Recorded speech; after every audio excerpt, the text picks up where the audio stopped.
Lisa sat in the waiting room, her leg bouncing nervously as she pretended to read a magazine.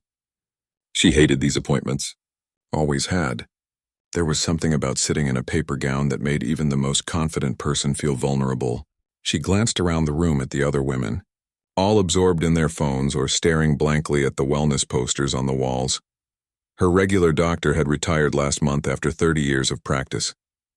Dr. Patterson had been like a grandmother to her, always remembering to ask about her students and her goldfish. Now Lisa was here at this fancy clinic in the city, because it was the only place her insurance would cover on short notice. The place looked more like a luxury hotel than a medical office. Soft gray walls, modern art, fresh orchids on every surface.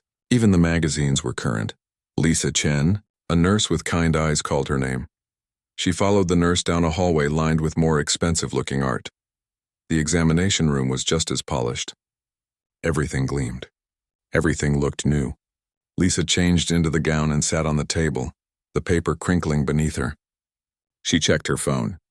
Her best friend Maya had texted asking how it was going. Lisa typed back a quick message about how fancy the place was and hit send. A knock on the door made her look up. "Come in," she said, quickly putting her phone away. The door opened and Lisa did a double take. The doctor who walked in couldn't have been more than 35. He had dark hair, an easy smile, and wore glasses that somehow made him look both professional and approachable. This was not what she'd expected. She'd been prepared for another Dr. Patterson type, someone with gray hair and reading glasses on a chain. "Hi, I'm Dr. Alexander Park," he said, extending his hand. His handshake was firm but not aggressive. "You must be Lisa. I see this is your first visit with us." "Yeah," Lisa said, trying not to sound as awkward as she felt. "My regular doctor retired. Dr. Patterson?" he asked, glancing at her chart on his tablet. She was wonderful. "I actually did a rotation under her years ago when I was in medical school. You were in good hands." That simple comment relaxed Lisa a bit. If he'd trained with Dr. Patterson, he couldn't be terrible. The appointment proceeded normally. Dr. Park was thorough but never made her feel uncomfortable. He explained everything he was doing, asked about her medical history, and actually listened when she talked about the irregular periods that had brought her in. He didn't rush. He didn't talk down to her. He treated her like a person, not just another appointment slot. "Have you been under any unusual stress lately?" he asked, making notes on his tablet. Lisa laughed. "I'm a fourth-grade teacher. Stress is basically my middle name right now. We're short-staffed, and I've got 28 kids in my class instead of the usual 20. 28? He looked up, eyebrows raised. "That's rough. My mom was a teacher. I remember her coming home exhausted every day." They talked for a few more minutes about possible causes and solutions. He ordered some routine blood work and told her they'd follow up in 2 weeks. As the appointment wrapped up, Lisa noticed his watch as he typed on his tablet. She didn't know much about fancy watches, but even she could tell it was expensive. Really expensive. The kind of thing her ex-boyfriend used to drool over in magazine ads. "All right, you're all set," Dr. Park said with a smile. "My nurse will handle the blood work and scheduling. If anything comes up before your follow-up, don't hesitate to call." "Thank you," Lisa said, genuinely meaning it. After he left, she changed back into her clothes and headed to the checkout desk. The nurse who'd called her in was there, along with another woman in scrubs. Lisa was checking her insurance card when she heard them talking in low voices. "Did you see it?" The second nurse whispered. "The car? How could I miss it?" The first nurse replied. "It's bright yellow, a Lamborghini, in the parking garage. Can you imagine?" Lisa pretended to be very interested in her phone as she eavesdropped. "Dr. Park is something else," the second nurse continued. "Driving a car that costs more than my house, but he's the nicest doctor here. Never acts like he's better than anyone. I heard he tips the coffee cart guy $50 every time. That's because he can afford it. Did you hear what he did last month?" Lisa's curiosity was killing her, but just then the first nurse noticed her standing there and the conversation stopped abruptly. Both nurses smiled at her professionally. Lisa smiled back and finished her paperwork, her mind racing. She walked to her car in a daze. A Lamborghini. Sure, doctors made good money, but that was another level entirely. Maybe they were talking about a different Dr. Park. Or maybe he came from money, old family wealth or something. Lisa drove home to her small apartment, still thinking about the odd conversation. She lived in a modest one-bedroom in a neighborhood that was trying hard to be trendy, but wasn't quite there yet. Her car was 12 years old and made a weird rattling sound. She was pretty sure she and her doctor lived in very different worlds. That evening, she met Maya for dinner at their usual spot, a tiny Vietnamese restaurant where they both loved the po. "So how was the new doctor?" Maya asked, dunking spring rolls into sauce. "Actually really nice," Lisa said. Young, which was surprising, but he knew what he was doing. "Young and cute?" Maya waggled her eyebrows. "Maya, stop. He's my doctor." "That would be weird. I didn't say you should date him. I just asked if he was cute." Lisa rolled her eyes but smiled. "Fine, yes, he was objectively good-looking. Happy?" "Very. Your love life needs some excitement." "My love life is perfectly fine being non-existent, thank you very much." Lisa changed the subject quickly. "But here's the weird thing. I overheard the nurses talking and apparently he drives a Lamborghini." Maya nearly choked on her water. "A what?" "I know, right? I'm thinking maybe it's a different person or they were joking or something. Girl, you need to Google this man. That's creepy." "It's not creepy, it's called research." "What's his name?" "Dr. Alexander Park, but I'm not Googling my gynecologist." "That's bizarre." Maya was already typing on her phone. Her eyes went wide. "Oh my God, what?" "Lisa, your doctor is loaded." "Like seriously loaded?" Maya turned her phone around. Lisa stared at the screen. There was Dr. Park at some charity event, wearing a tuxedo, standing next to people she vaguely recognized from the news. The caption mentioned something about a donation. "This has to be a different Alexander Park," Lisa said weakly. Maya scrolled through more results. "Nope. Says here he sold some kind of medical software company for millions before going to medical school. There are like 10 articles about him. He's some kind of tech genius turned doctor. Oh, and he's on the board of 3 different charities." Lisa felt weird looking at pictures of her doctor at fancy events. She pushed Maya's phone away. "Okay, enough. This is strange. Strange? This is amazing. You've got a millionaire doctor. He's just my doctor, Maya. It doesn't matter if he's rich or not. And honestly, it kind of makes me uncomfortable. Like, why is someone with that much money even working?" Maya shrugged. "Maybe he actually likes helping people. Not everyone with money is terrible." Lisa changed the subject again and they talked about Maya's latest dating disaster.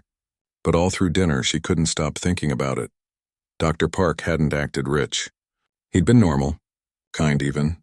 He'd talked about his mom being a teacher like it was something special. He hadn't worn flashy jewelry except that watch and, honestly, she wouldn't have noticed if she hadn't been looking. Maybe that was what real wealth looked like. So comfortable it didn't need to show off. Later that night, lying in bed, Lisa made a promise to herself. She wouldn't Google him again. She wouldn't think about the money. He was just her doctor. And in 2 weeks she'd have her follow-up appointment, get her test results, and that would be that. She had no idea how wrong she was. The following Saturday night, Lisa found herself in a dress she'd bought 3 years ago for her cousin's wedding, standing in the ballroom of the Riverside Hotel. She tugged at the hem self-consciously. The dress still fit, but she felt underdressed compared to the women around her in their designer gowns and sparkling jewelry. "You look fine," Maya whispered, reading her mind. "Stop fidgeting." Lisa's school participated in this charity gala every year. It was a fundraiser for underprivileged children in the city, and several teachers usually attended to represent the school. Normally, Lisa skipped it because the tickets were $200 each. But this year the principal had gotten donated tickets for the staff. Free was free, so here she was. The ballroom was gorgeous. Crystal chandeliers, white tablecloths, centerpieces made of roses and candles. A string quartet played soft music in the corner. Waiters in crisp uniforms walked around with trays of champagne and fancy appetizers Lisa couldn't pronounce. "This is not my scene," Lisa muttered, grabbing a glass of champagne from a passing waiter. "Just enjoy it," Maya said. She'd come as Lisa's +1 and was already eyeing the dessert table. Free food, free drinks, and it's for a good cause. What's not to love? They found their table and sat down with a few other teachers from Lisa's school. The evening started with dinner, which was actually delicious. Lisa was on her second plate of salmon when the lights dimmed and someone tapped on a microphone. "Good evening, everyone," a woman in a red dress said from the stage. She was the event organizer, and she thanked everyone for coming before diving into the night's purpose. She talked about the new community health center they were building, how it would serve thousands of families who couldn't afford basic medical care. Lisa listened, genuinely moved. This was why she'd become a teacher, to help kids who needed it most. She might not have money to donate, but she showed up every day and did the work. And now, the woman continued, I'd like to invite our keynote speaker and lead donor to the stage. Please welcome Dr. Alexander Park. Lisa's champagne glass nearly slipped from her hand. No, it couldn't be, but it was. Dr. Park walked onto the stage in a perfectly tailored tuxedo, looking like he'd stepped out of a magazine. The room erupted in applause. Lisa sat frozen, her mind struggling to process what she was seeing. Maya grabbed her arm. Wait, is that your doctor? Yes, Lisa whispered. Holy crap. Dr. Park stood at the podium completely comfortable despite hundreds of people staring at him. He smiled, waited for the applause to die down and began speaking. Thank you all for being here tonight, he said. His voice was warm, the same voice that had asked her about stress in the examination room. 5 years ago, my mother got sick. She'd spent 30 years teaching elementary school, shaping young minds, working herself to exhaustion. When she finally retired, she couldn't afford the medical care she needed. Her insurance wasn't enough. She'd given everything to her students, and the system failed her. The room was completely silent. Lisa felt her throat tighten. She was lucky. I had resources to help her, but I thought about all the other teachers, nurses, service workers, single parents who don't have someone to help. People who've spent their lives serving their communities but can't afford to see a doctor when they need one. That's not right. He paused, looking out at the audience. So tonight I'm honored to announce a $2 million donation to build the Riverside Community Health Center. This facility will provide free and low-cost medical care to families who need it most, because everyone deserves access to health care. Everyone deserves dignity, and everyone deserves a fighting chance. The applause was deafening. People stood up. Lisa stood up too, clapping mechanically, still in shock. She watched as Dr. Park shook hands with the organizers, posed for photos, and smiled humbly while people congratulated him. $2 million. He'd just donated $2 million like it was nothing. Your doctor is a millionaire philanthropist, Maya said in awe. This is insane. The organizer spoke again, sharing more details about Dr. Park's background. How he'd built a medical software company in his 20s, sold it for $500 million, then surprised everyone by going to medical school instead of retiring on a beach somewhere. How he'd opened his practice in an underserved neighborhood before moving to the current location. How he served on multiple charity boards and had donated over $10 million to various causes in the past 3 years. Lisa felt dizzy.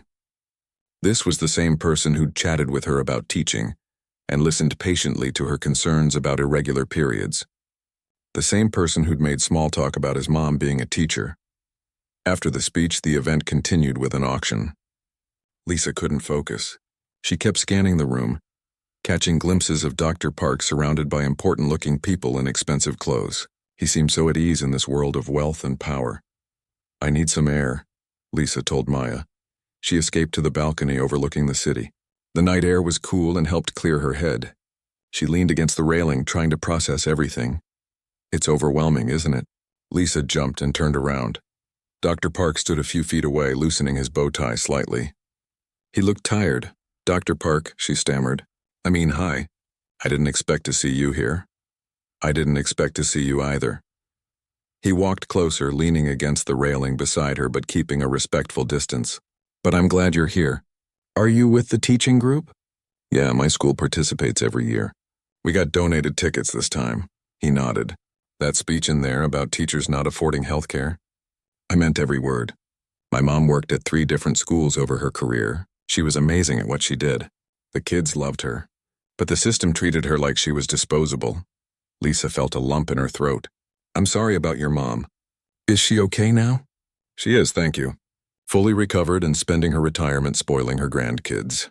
He smiled, then looked out at the city lights. Can I ask you something? And please be honest, okay? Is this weird? Running into each other here? Because I don't want you to feel uncomfortable. You're my patient, and that's a professional relationship. I want you to know I take that seriously. Lisa appreciated his directness. It's definitely surprising. I had no idea you were, well, you. He laughed softly. What does that mean? You know, rich, famous kind of. I overheard nurses talking about your car. Ah. He looked embarrassed. The Lamborghini. That was a midlife crisis purchase at 32. My friends made fun of me for months. Most people's midlife crises involve a motorcycle or a bad haircut. I actually got a bad haircut too. So double crisis, they both laughed and the tension eased. Up close, away from the spotlight, he seemed normal again. Just a person. For what it's worth, Dr. Park said. I don't think of myself as rich or famous. I got lucky with timing and had an idea that worked. The money is just a tool. It's what you do with it that matters. $2 million is a pretty impressive tool. It's also not real until it helps someone. Numbers in a bank account don't mean anything, but a mother being able to take her sick kid to a doctor, that's real. That matters. Lisa studied him. He wasn't showing off or trying to impress her. He actually believed what he was saying. She'd met plenty of people who talked about charity and helping others, but their actions never matched their words. This man had literally put his money where his mouth was. Your speech was really moving, she said quietly.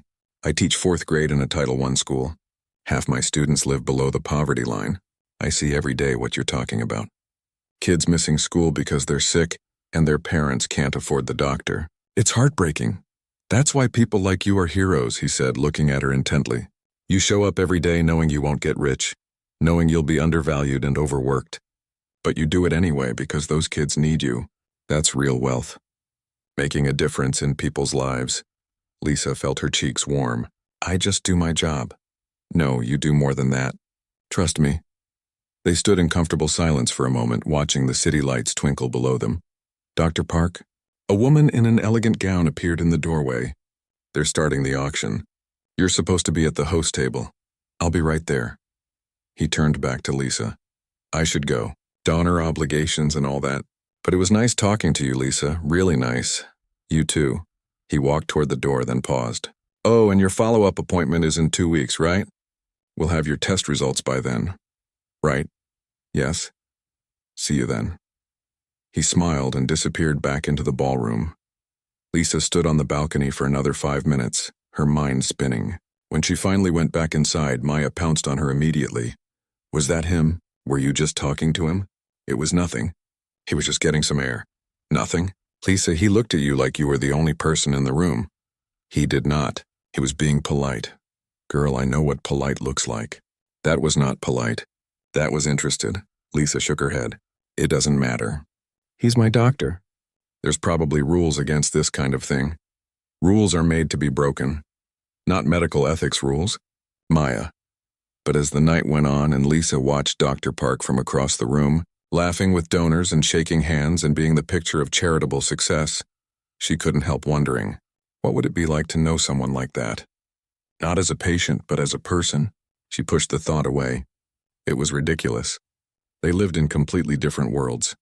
He probably forgot about their balcony conversation the moment he walked away. She was just another patient, another face in a long line of appointments. Still, when their eyes met across the ballroom later that evening, and he gave her a small, private smile, her heart did a little flip. This was dangerous territory. She needed to be careful. Lisa stared at the envelope that had arrived at her apartment. Her name and address were printed on the front, but there was no return address. The paper felt expensive, thick and creamy. She turned it over in her hands, curious and slightly nervous. She'd been thinking about the gala nonstop for 3 days. About Dr. Park's speech. About their conversation on the balcony. About that smile across the room. Maya had texted her approximately 50 times with theories and encouragement, all of which Lisa had brushed off. Now this mysterious letter. She opened it carefully. Inside was official letterhead from the clinic, and her stomach dropped. Was something wrong with her test results? But they'd said 2 weeks, and it had only been 5 days. She unfolded the letter and started reading. Dear Lisa, it began. Professional. Clinical. Her eyes scanned down. I am writing to inform you that effective immediately, I am transferring your care to my colleague, Dr. Rebecca Martinez. Dr. Martinez is an excellent physician, and I have complete confidence in her abilities. Your medical records have been transferred, and she will be in touch shortly to schedule your follow-up appointment. Lisa's heart sank. He was dropping her as a patient. Why? Had she done something wrong at the gala? Said something inappropriate? But then she noticed there was more. Below the typed letter in handwriting that looked slightly messy, as if written quickly, was a note. I hope this doesn't seem too forward, and please forgive me if I'm crossing a line. I couldn't stop thinking about our conversation at the gala. The truth is, I'd like to get to know you better. But I couldn't do that while you were my patient. It wouldn't be ethical. So I'm fixing that problem. If you're interested in having coffee sometime as two regular people, no doctor-patient dynamics, my personal email is below. If you're not interested, I completely understand, and I promise this won't be awkward. You'll be in excellent hands with Dr. Martinez either way. Lisa read the note 3 times, then a 4th. Her hands were shaking slightly. A millionaire doctor was asking her out for coffee. A millionaire doctor who'd transferred her care so it would be ethical to ask her out for coffee. A millionaire doctor who apparently thought about their 5-minute balcony conversation enough to do all of this. She immediately called Maya. He asked you out. Maya shrieked before Lisa could even explain properly. He transferred me to another doctor and then asked me to coffee. That's different than asking me out. Lisa Chen, I swear to God, you're the most oblivious person I know. This man went through official channels to make sure he could ethically date you. That's romantic as hell. Or it's weird. Maybe it's weird. It's not weird. It's thoughtful. He didn't want there to be any power imbalance. He's being respectful. Lisa paced her small living room. But Maya, think about this. He's a millionaire. He drives a Lamborghini. He donates millions of dollars to charity. I drive a 12-year-old Honda, and my biggest splurge this month was fancy coffee beans. We're not exactly compatible. So, maybe he likes you because you're real. Maybe he's tired of people who only care about his money. Or maybe he's bored and I'm a novelty. The poor teacher. How charming. Okay, stop. You're spiraling. Maya's voice got firm. Here's what you're going to do. You're going to think about whether you like him. Not his money. Not his car. Him. The guy who talked to you on the balcony like you were the most interesting person at that gala. The guy who remembered that his mom was a teacher and spoke about it with respect. Do you like that guy? Lisa sat down on her couch. Did she like him? She barely knew him. They'd had one medical appointment and one conversation. But there had been something there. The way he listened, the way he talked about making a difference, the way he seemed almost shy when he mentioned his crisis purchase Lamborghini. I don't know, Lisa admitted. Maybe, but I'm scared. Of what? Of getting hurt? Of being out of my depth? Of realizing we have nothing in common except a 5-minute conversation? All valid fears, Maya said gently. But you know what's also scary? Never knowing. Look, you don't have to marry the guy. It's coffee. If it's weird or uncomfortable, you never have to see him again. But if you don't go, you'll always wonder what if. After they hung up, Lisa sat with the letter for a long time. She read the handwritten part again. There was something vulnerable about it. The messy handwriting. The phrase, "forgive me if I'm crossing a line." He was nervous, too. That made him seem more human somehow. She opened her laptop and typed an email before she could overthink it. Hi, Alex. Thank you for the letter and for handling things professionally. I appreciate that you transferred my care to make this okay. I'd like to get coffee. How about Tuesday afternoon? I'm free after 4. Lisa. She hit send before she could second-guess herself. Then she immediately panicked and called Maya back. I sent it. Yes, proud of you. Now breathe. It's just coffee. The next morning, there was a reply waiting in her inbox. Tuesday at 4 works perfectly. There's a small cafe called Morrison's on Oak Street if that works for you. It's quiet and they have the best coffee in the city. I promise not to show up in the Lamborghini. Lisa smiled despite her nerves. She wrote back agreeing to Morrison's and spent the rest of the week trying not to obsess over it. She told herself it was just coffee. Casual. No big deal. Tuesday arrived too quickly. She changed outfits 4 times, finally settling on jeans and a nice sweater. Not trying too hard, but not looking like she rolled out of bed either. She got to Morrison's 10 minutes early and immediately regretted it. Now she'd have to sit there looking anxious. But Alex was already inside, sitting at a corner table with 2 coffees in front of him. He stood up when he saw her, smiling that same easy smile from the gala. Hi, he said. I hope you don't mind, I ordered for us. I got you a latte, but if you want something different, I'll get it. Latte's perfect. Lisa sat down, wrapping her hands around the warm cup. The cafe was indeed quiet, with soft music playing and only a few other customers scattered around. So, Alex said, sitting back down. This is weird, right? I keep thinking this is weird, Lisa laughed, relieved. It's definitely different. I've never done anything like this before. Asked out a patient. Former patient. I'm usually very by the book. What made this different? He considered the question seriously.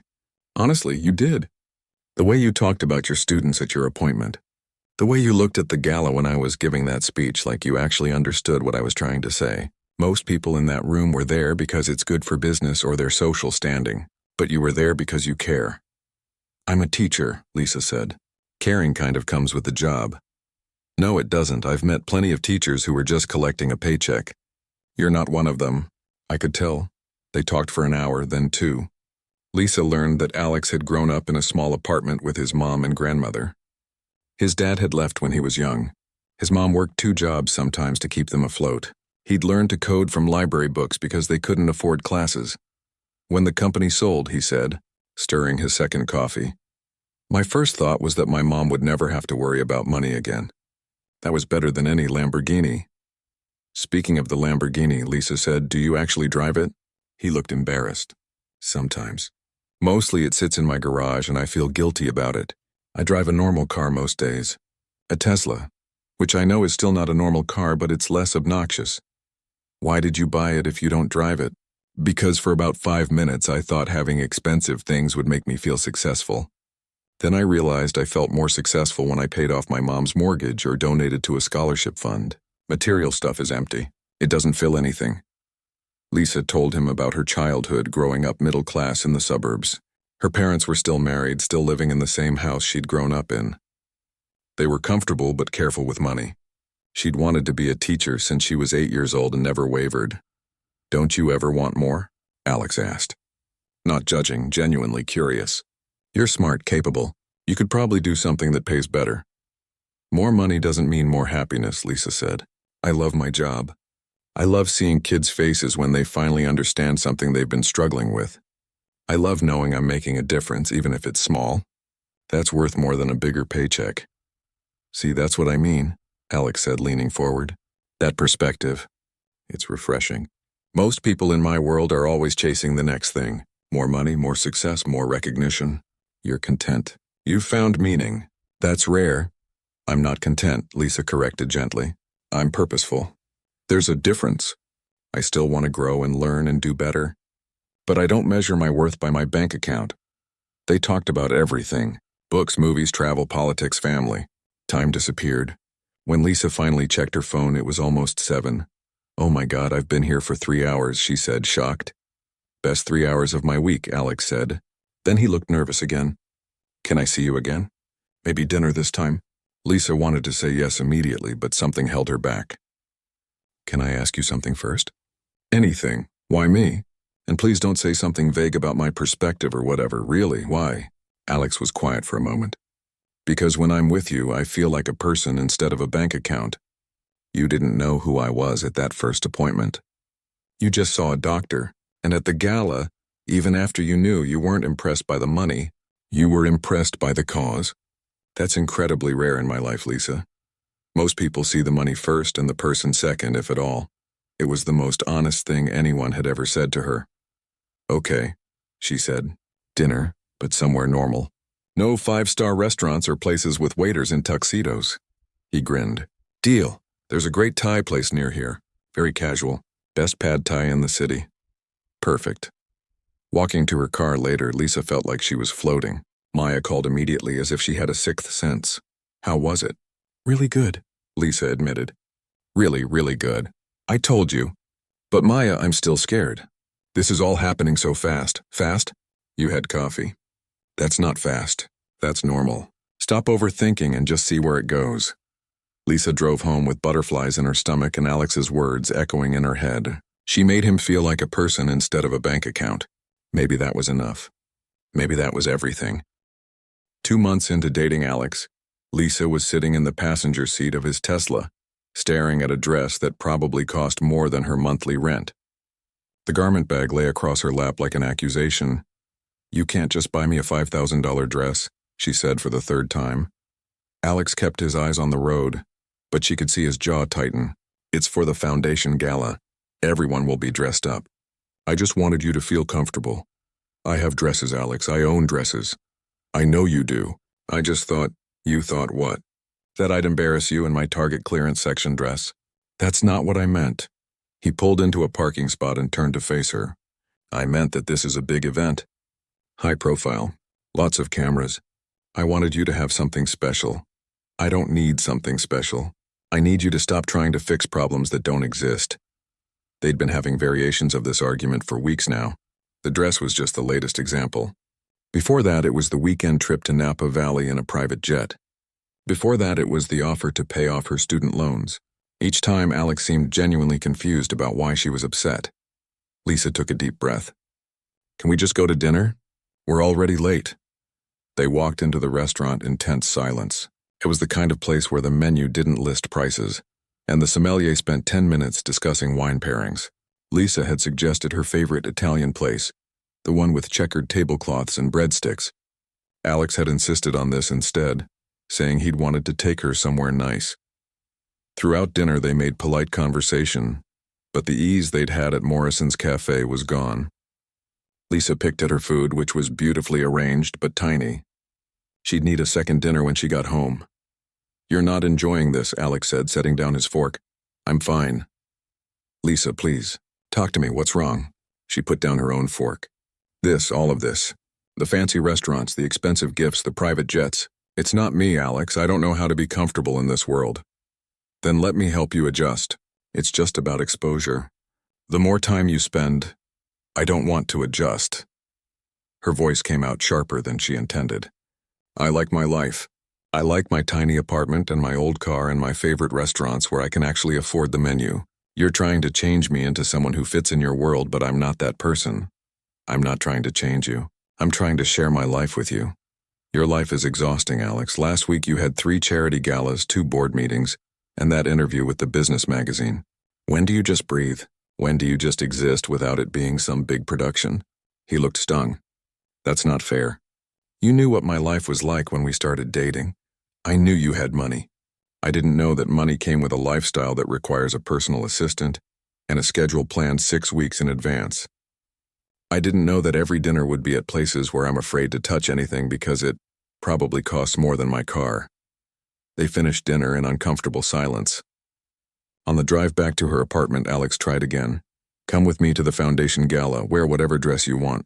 I don't care. I just want you there. Lisa stared out the window at the city lights. I don't think I can. Why not? Because I don't belong there. Everyone will be in designer clothes talking about their vacation homes and their stock portfolios. What am I supposed to contribute to that conversation? Hey, I got a great deal on school supplies at Costco. My friends would love you. Your friends are nice to me because I'm with you, but I see how they look at me.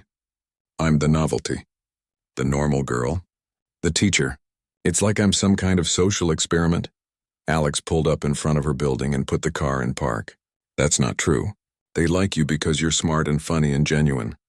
They tolerate me, Lisa corrected. And honestly, I'm tired of feeling like I need to be tolerated. They sat in silence for a long moment. Finally, Alex spoke quietly. So what do you want? For me to give up everything I've built? Pretend I don't have money?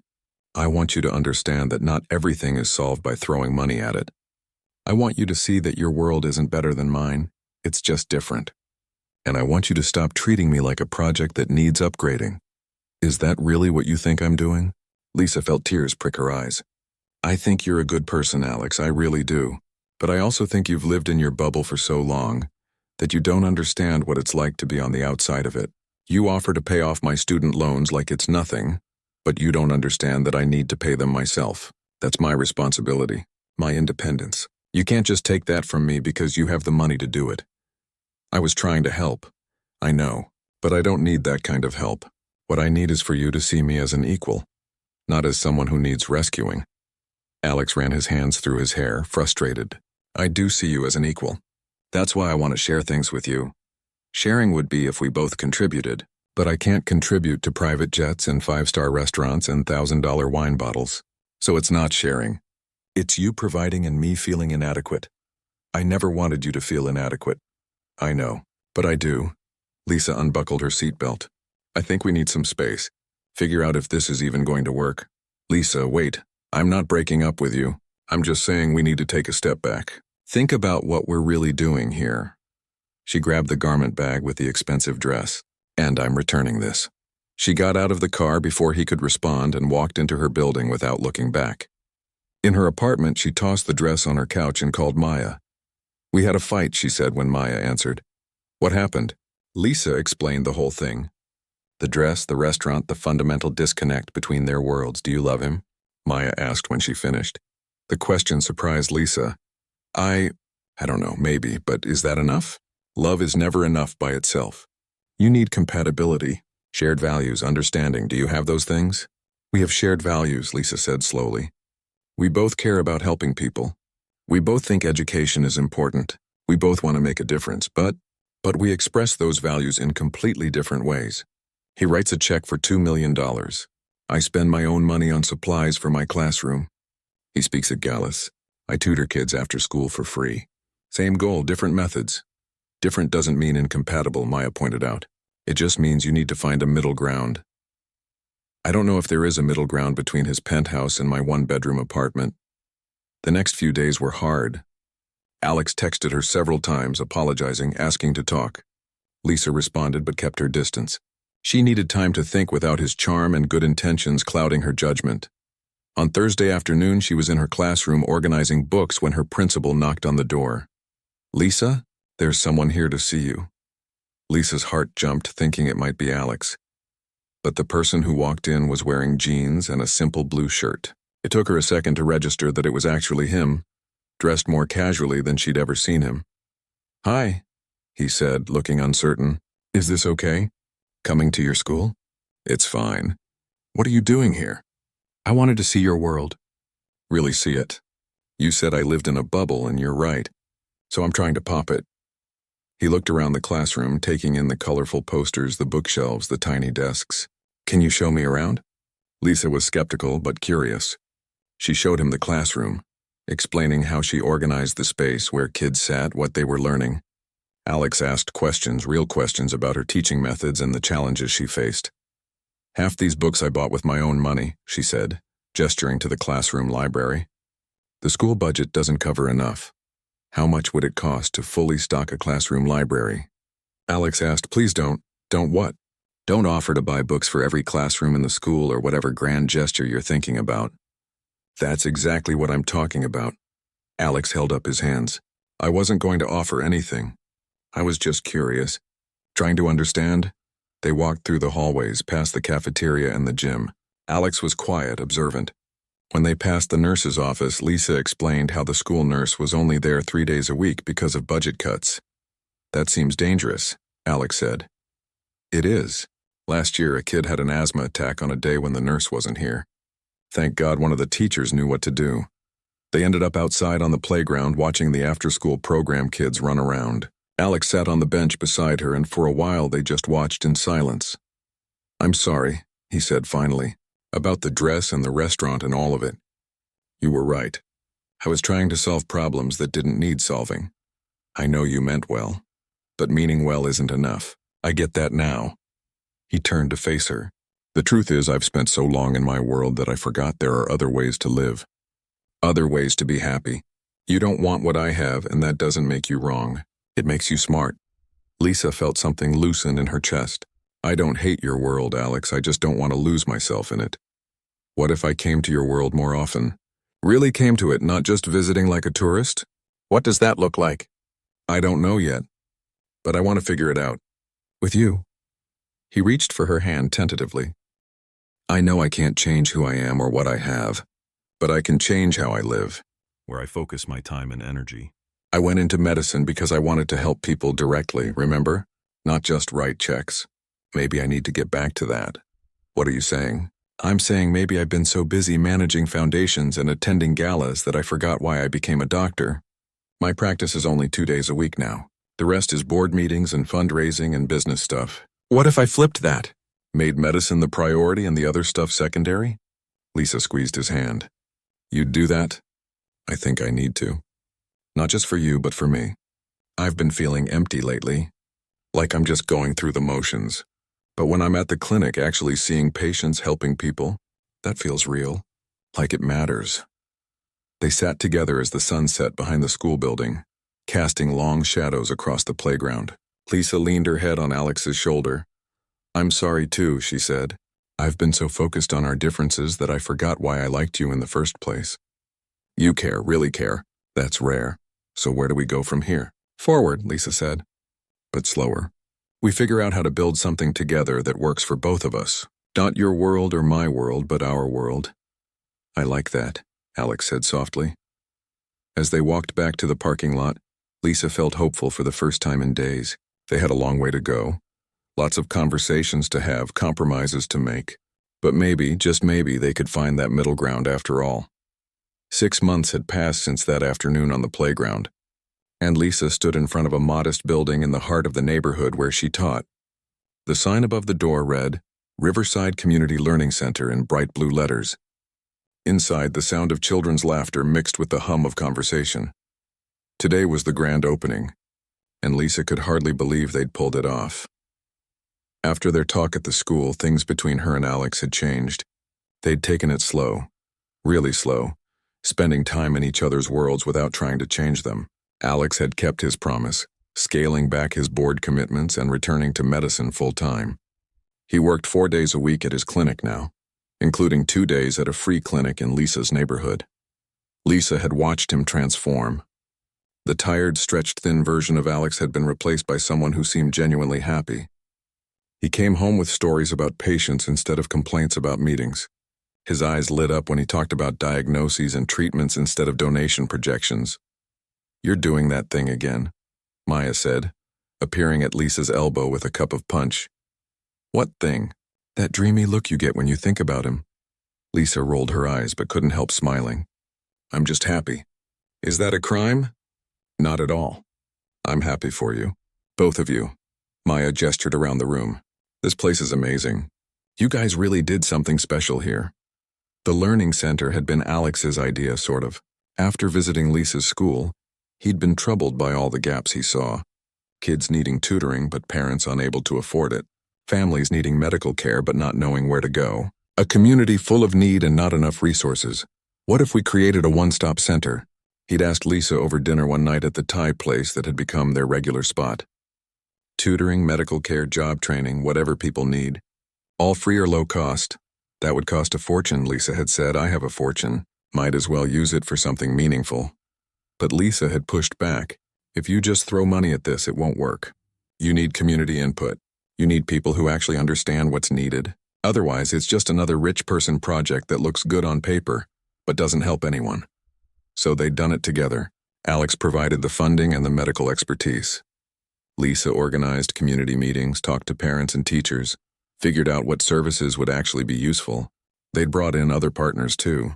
A local college sent education students to tutor. A law firm offered free legal clinics twice a month, and several small businesses donated supplies and time. The result was this center, which had been open for 3 months now, and was already serving over 200 families. Lisa watched Alex across the room, crouched down talking to a little girl who was showing him a drawing. He was wearing jeans and a casual button-up shirt, his doctor coat left at the clinic. This was the Alex she'd fallen in love with. Not the one in tuxedos at galas, but the one who genuinely cared about making life better for people who needed it most. "Speech time," Maya whispered, nudging her. Lisa walked to the front of the room where a small microphone was set up.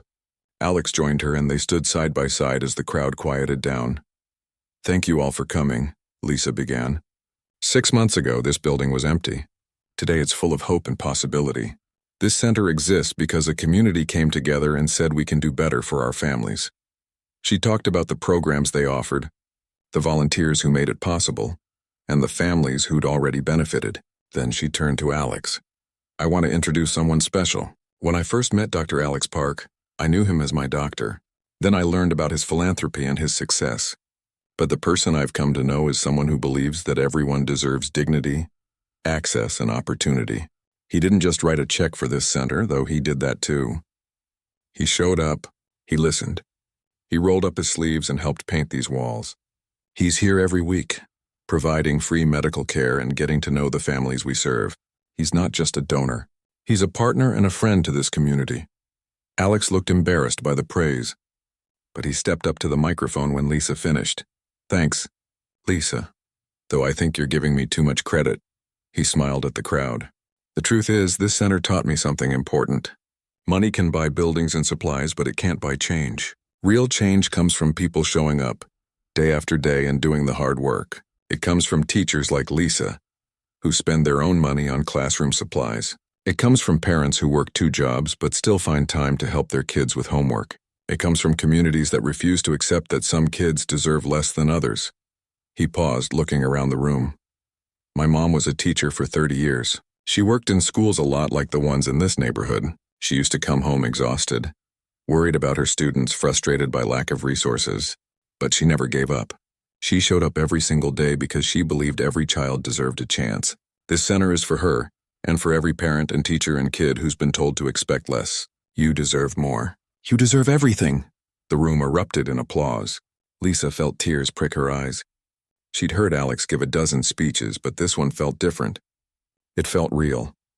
After the speeches, they mingled with families and volunteers. Lisa watched Alex examine a little boy's scraped knee with the same care and attention he'd give any patient.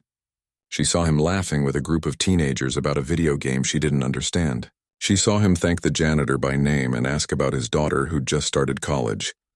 This was who he'd become, or maybe who he'd always been, underneath the wealth and the obligations. Later that evening, they sat on the roof of Lisa's apartment building, sharing a pizza and watching the sunset. It had become their tradition, these quiet moments away from the chaos. "I've been thinking," Alex said, picking pepperoni off his slice. "Dangerous," Lisa teased. "I'm serious. I want to do more centers like this. Not just here, but in other neighborhoods. Other cities eventually. We've proven the model works. Why not scale it?" "That's a big undertaking. I know. That's why I need a partner." He set down his pizza and turned to face her. "I want you to be co-director. Official title, actual job, salary, and everything." Lisa had been expecting this conversation. "Alex, I have a job. I'm a teacher. You could teach part-time and run the foundation part-time. Or you could hire other teachers to run the education programs while you oversee everything. There are options. Why me? You could hire someone with nonprofit experience, someone who knows how to run an organization, because you understand what we're trying to do in a way that no professional administrator ever could. Because families trust you. Because you keep me grounded and focused on what actually matters." He took her hand. "Because I love you and I want to build something meaningful with you." Lisa's heart skipped. It was the first time he'd said those words out loud. "You love me? Of course I love you. I've loved you since that conversation on the balcony at the gala. Maybe even before that, when you talked about your students during your appointment." He smiled nervously. "Is that okay? I know we agreed to take things slow, but 6 months feels like enough time to know." "I love you too," Lisa said softly. "I've been scared to say it because everything still feels so complicated. But I do. I really do." They kissed as the sun dipped below the horizon, painting the sky orange and pink.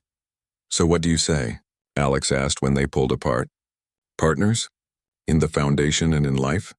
"The foundation is a yes. I want to help grow this. Make it bigger and better." She took a deep breath. "But I need to keep teaching too. At least part-time. Those kids need me and I need them. Teaching isn't just my job, Alex, it's who I am." "I understand. We'll figure out the logistics.